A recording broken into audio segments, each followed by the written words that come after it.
Hi friend, সবাই কেমন আছো? চলে এসেছি আবার একটা নতুন ভিডিও নিয়ে। প্রবীর আর্টজন উইথ গড়ে আর্ট টিউব চ্যানেলে সবাইকে স্বাগতম। তো আজ টপিকটা হচ্ছে ডালিম গাছ নিয়ে। এই যে গাছটা দেখা পাচ্ছ, এটা হচ্ছে একটা ডালিম গাছ। ছোট্ট একটা ফলের ক্যারেটের মধ্যে রয়েছে। আমাদের এখানে অনেকের ভুল ধারণা যে আমাদের এই ওয়েদারে ডালিম হয় না। দেখুন, একটা ওদিকে আর একটা ফল আছে, সেটা আমি দেখাবো একটু পরে। তো এটা কী ভ্যারাইটি আমি জানি না। আমার কাছে অলরেডি 4টে ভ্যারাইটি আছে। তার মধ্যে রয়েছে সুপার ভাগোয়া। আর দেখুন এই গাছটাতে কত ফুল এসছে। তো এটা কী ভ্যারাইটি, যতক্ষণ না ফলটা বড় হচ্ছে বলতে পারবো না। এটা যখন গণেশ ভ্যারাইটি, আমাদের মানে ভারতীয় ভ্যারাইটি।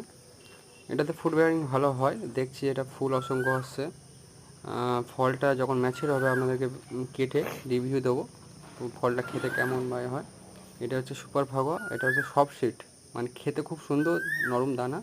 এটা ভারতীয় ভ্যারাইটি। একটা হচ্ছে GM2, এটাও খেতে খুব সুন্দর, ভিতর করে লাল হয়, সফট সিড, প্রচুর পরিমাণে ফুড বেয়ারিং।